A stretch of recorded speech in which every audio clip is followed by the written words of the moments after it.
Nous prions Dieu avant de lire les Écritures afin qu'elles deviennent pour nous paroles de vie. Père, ta parole est pour nous ferment du royaume et germe d'espérance. Que par ton esprit, nous la recevions avec simplicité et avec joie. Que cette parole nous fasse porter les fruits que tu attends. Nous te le demandons par Jésus-Christ notre Seigneur. Amen. Nous lirons dans l'évangile de Jean, chapitre 7, 14 à 36. 14 à 36.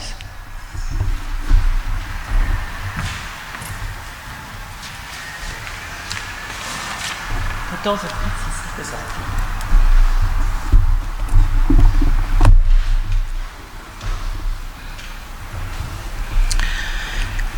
C'est déjà le milieu de la fête.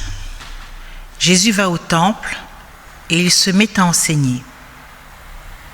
Les chefs juifs sont étonnés et ils disent « Cet homme n'a pas étudié et pourtant il est savant. Comment est-ce possible ?» Jésus leur répond « Mon enseignement ne vient pas de moi, mais il vient de celui qui m'a envoyé.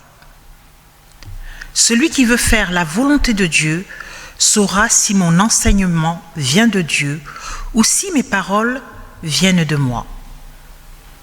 Quand une personne parle, si ses paroles viennent d'elle-même, elle cherche la gloire pour elle-même. Mais quand quelqu'un cherche la gloire pour celui qui l'a envoyé, il dit la vérité, il n'a rien de faux en lui. C'est Moïse qui vous a donné la loi, n'est-ce pas ? Et pourtant, aucun de vous n'obéit à la loi. Alors pourquoi est-ce que vous cherchez à me tuer ? Les gens disent à Jésus, « Tu as un esprit mauvais en toi. Qui donc cherche à te tuer ?» Jésus leur répond, « J'ai fait une seule action et vous êtes tous étonnés. La circoncision ne vient pas de Moïse, elle vient de ses ancêtres. Mais Moïse vous a donné l'ordre de circoncire les garçons. C'est pourquoi, même le jour du sabbat, vous acceptez de circoncire quelqu'un. Le jour du sabbat, vous pouvez circoncire un garçon sans désobéir à la loi de Moïse. Moi, le jour du sabbat, j'ai guéri un homme tout entier et vous êtes en colère contre moi. Pourquoi donc ?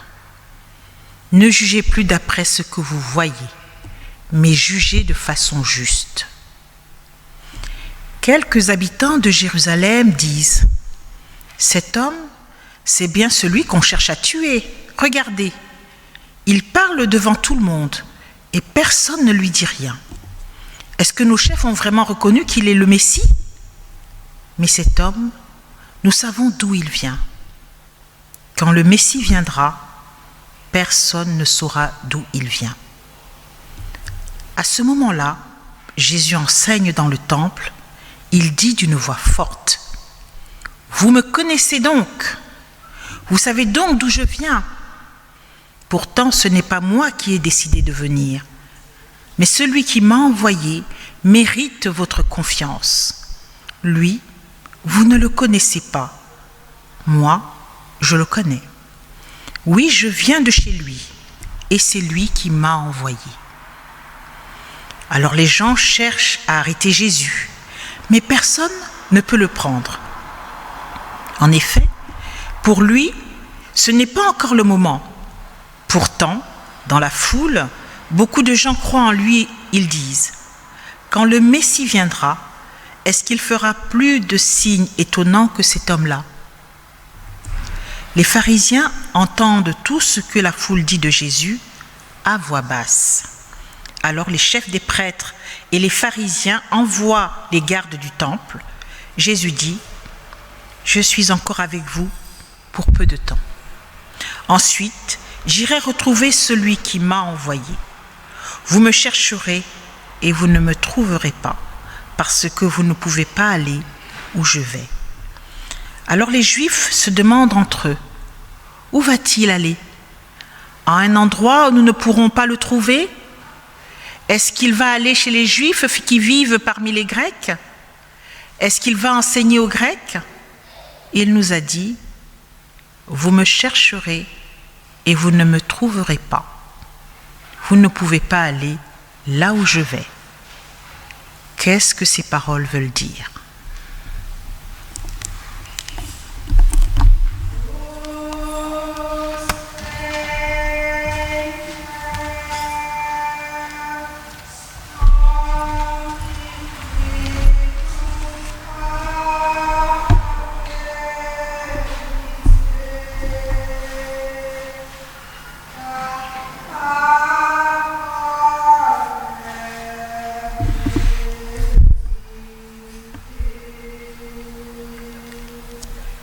Ô Seigneur, sanctifie-nous par ta vérité. Ta parole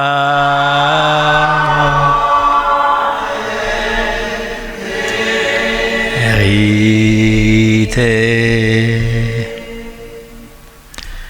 Donc, il s'agit d'une fête à Jérusalem. Jésus est là, il commence à enseigner et les gens sont étonnés de la connaissance qu'il livre, de la façon qu'il parle. Et donc, ils se disent entre eux, les chefs religieux, comment est-ce qu'il peut avoir une telle science alors qu'il n'a pas appris d'un maître, parce que c'est la tradition dans le judaïsme rabbinique. Les pharisiens, ce sont les ancêtres du judaïsme rabbinique ou du judaïsme moderne en fait. Et donc il faut passer par une étude, c'est-à-dire la yeshiva, c'est l'endroit, en fait la synagogue, elle sert plus à étudier qu'à prier, et même les prières sont des prières qui sont assez stéréotypées, on va dire. Et donc là, il nous est dit que ce que Jésus sait, il l'a directement appris de Dieu lui-même. C'est-à-dire qu'il n'a pas besoin de passer par les maîtres puisqu'il était auprès de Dieu. Et donc, il a appris cela directement par Dieu. Et nul besoin d'ailleurs de spéculer sur les années manquantes de Jésus jusqu'à 30 ans. On ne sait pas qu'est-ce qu'il a fait. Il y en a qui ont inventé des histoires, qui ont dit qu'il est allé en Égypte, s'initier au mystère de l'Égypte, ou qu'il est allé même jusqu'en Inde pour apprendre aussi des secrets bien gardés. Il n'y a aucune preuve de ça. C'est l'imagination qui se met en route pour voir dans Jésus une sagesse universelle. Parce que c'est vrai que la façon qu'il parle, eh bien, c'est une sagesse universelle qu'on peut retrouver partout. Et la figure de Jésus, d'ailleurs, peut être reconnue dans beaucoup de religions différentes d'un sauveur qui vient. Encore aujourd'hui, il y a cette croyance qu'on pourra être sauvé par quelqu'un. Et donc, cette idée que Jésus aurait appris de différents maîtres, elle est tout à fait probable. Il s'est instruit de différentes façons, on ne nous le dit pas. Ce qui est certain, c'est qu'il a déjà aussi son affiliation avec le Père et qu'il a donc cette connaissance parce qu'il est capable de parler face à face au Père. Et il va donc expliquer la raison d'être de tous les préceptes religieux qui nous sont donnés. Donc, ce n'est pas une critique du judaïsme, contrairement à ce que le christianisme a fait pendant des milliers d'années, de condamner les juifs qui ne se sont pas convertis au message de Jésus, parce qu'il n'y a pas de raison de condamner plus les juifs que les musulmans, qui eux viennent après, mais qui de toute vraisemblablement n'ont pas compris aussi le message du Christ. Il faut quand même dire à leur défense que la dogmatique chrétienne est quand même très compliquée. Toutes ces histoires d'un Dieu en trois, et à la fois homme et Dieu, vous savez, il y a eu quand même 6 conciles sur cette histoire, et on a excommunié systématiquement tous ceux qui n'adhéraient pas à la formulation orthodoxe de l'Église. Donc nous, protestants, nous faisons partie aussi de ces gens-là qui ont été exclus de l'Église parce que nous n'acceptions pas l'autorité humaine, en fait, tel qu'on a interprété Jésus, etc. Donc ce n'est pas quelque chose de très simple à comprendre. Il est beaucoup plus simple de dire, Dieu, on parle directement à lui, on n'a pas besoin de passer par des intermédiaires, et qu'il envoie régulièrement des émissaires en son nom. Et là, justement, nous avons une théologie de l'envoi, c'est-à-dire que Jésus se dit, dit à cette foule, j'ai été envoyé par mon Père. Donc elle est aussi présente dans le Nouveau Testament, cette idée que Jésus a été envoyé et qu'il transmet la volonté de son Père, et donc il peut comprendre ce que Moïse a dit, par exemple. Là, il dit, Moïse vous a donné la loi, mais aucun n'accomplit la loi vraiment. Pourquoi cherchez-vous à me mettre à mort? Et la foule réagit en disant, tu as un démon. Là, la traduction moderne dit, tu as un mauvais esprit, c'est moins compréhensible, c'est moins fort. Tu as un démon qui cherche à te mettre à mort. Ce qui est surprenant, c'est qu'ils ne retiennent que ça. Ils retiennent que le fait qu'il dit « Pourquoi voulez-vous me mettre à mort ?»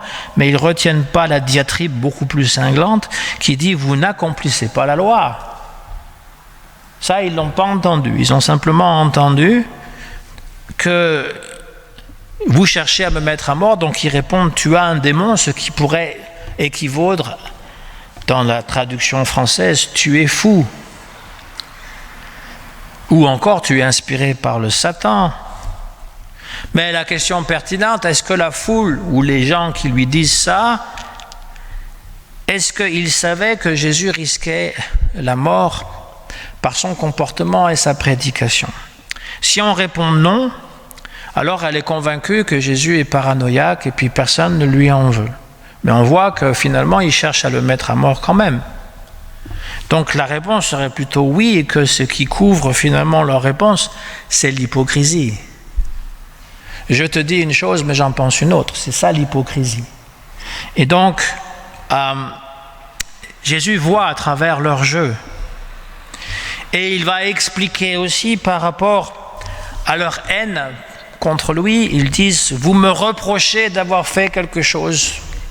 Le jour du Shabbat, en fait, c'était un miracle qui avait été raconté 2 chapitres avant, chapitre 5, la fameuse piscine de Bethsata, c'est-à-dire qu'il y avait un paralytique et il y avait une légende qui disait que l'ange de Dieu descendait sur la piscine, sur le bassin, et remuait le bassin, et les premiers gens qui se baignaient dans ce bassin à ce moment-là étaient guéris de toutes leurs maladies.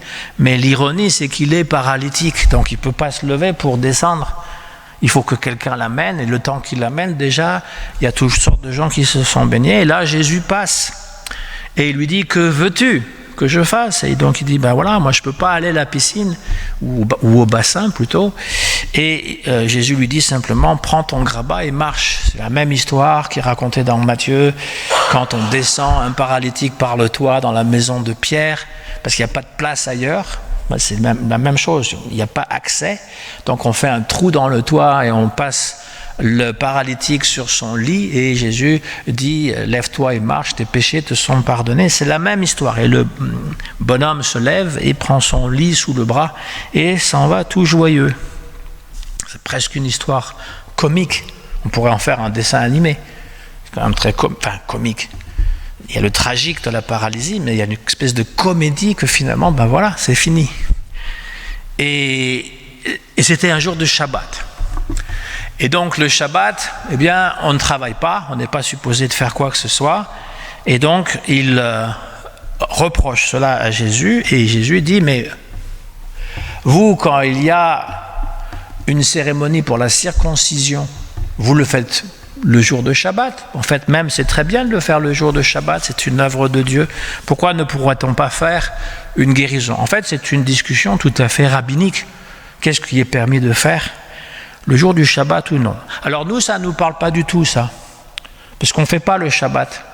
Dans les 10 commandements, il y a « tu respecteras le jour du Seigneur ». D'ailleurs, il est plus long que les autres, ce commandement-là. Mais nous, on ne l'observe pas, le Shabbat.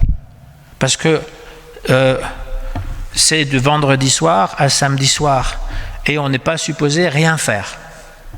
Ni travailler, ni prendre la voiture, ni de se divertir, ni cuisiner, rien faire. Donc on n'observe pas le Shabbat, donc ça ne nous parle pas.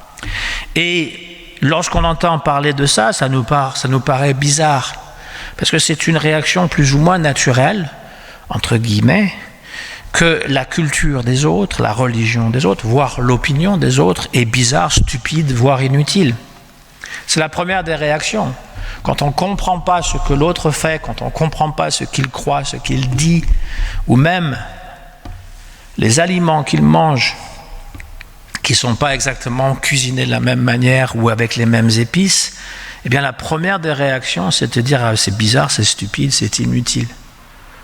On ne l'avoue pas, on ne va pas le dire comme ça sur la place publique, mais c'est une réaction plus ou moins naturelle parce qu'on s'identifie à sa culture, on s'identifie à son temps, à son époque, et on ne comprend pas. Donc pour nous, c'est ridicule ces histoires qu'ils lui en veulent pour ça, mais pour eux, c'est très important. Et si nous voulons transcrire ce que Jésus dit, encore une fois pour aujourd'hui, pour bien comprendre, Jésus est en train de dire, vous observez les rites et les coutumes de votre religion par simple habitude. Mais vous ne comprenez pas ce que ça veut dire. Ce qui veut dire pour nous que si on n'a pas le Shabbat, on a le dimanche.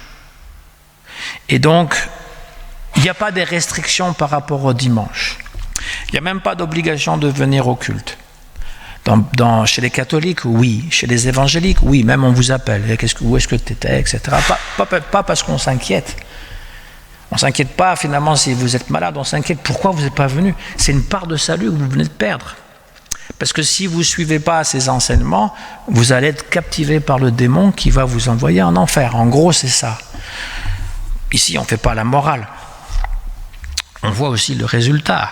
C'est-à-dire que les gens, si on leur donne trop le choix, eh ben, ils ne viennent pas. C'est comme vos enfants, hein, si vous leur dites, ben, tu sais, tu as le choix, tu peux aller à l'école ou tu peux ne pas y aller. Je ne suis pas sûr qu'ils aillent tous les jours. Hein. Et donc, cette idée du choix, elle est très illusoire, en fait, parce que c'est comme de dire, ben voilà, c'est pas important. En gros, c'est pas important. On n'accorde pas ça une grande importance. Donc, Jésus pourrait très bien dire, ben voilà, vous parlez en chrétien, mais vous suivez pas les enseignements. Pas vraiment. Et vous récitez le Notre Père. On a parlé du Notre Père la dernière fois, mais vous le faites machinalement. Vous ne savez pas ce que ça veut dire. Vous le faites blablabla, amen. Et puis, évidemment, on ne sait pas très bien, déjà, la formulation n'est pas toujours très claire, qu'est-ce qu'on demande, mais ensuite, on le fait machinalement. Alors, encore une fois, ce n'est pas du tout pour vous faire sentir coupable, hein, c'est pas du tout, l'idée n'est pas là. L'idée n'est pas là, mais l'idée, c'est que Jésus nous parle. Il ne parle pas à des gens d'une religion étrangère. Il ne parle pas de coutumes ou de choses bizarres, stupides, ridicules. Il parle à nous. Vous dites ça, mais vous ne faites pas ça. Il démasque. Il enlève les masques, il montre. Et puis il dit bien, ne jugez pas sur l'apparence, mais sur un juste jugement. N'est-ce pas ? Il y a plusieurs exemples qui illustrent ces apparences. L'histoire du chêne et du roseau dans La Fontaine. Je ne vais pas vous réciter la fable, d'abord parce que je ne me rappelle plus par cœur, mais simplement qu'il y a le chêne qui est gros, qui est massif, et il y a le roseau.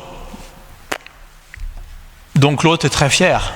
Regarde-moi, j'ai du coffre.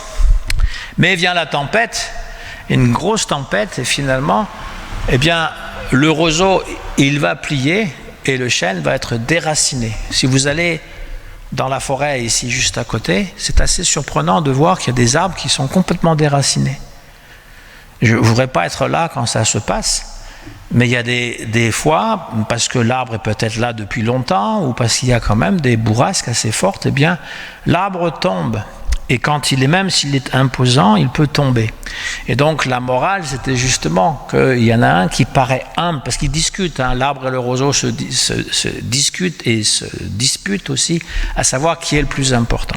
Et finalement, celui qui tient debout, c'est celui qui sait plier, qui sait s'adapter aux difficultés de l'existence, alors que l'autre, il essaie de résister et il casse.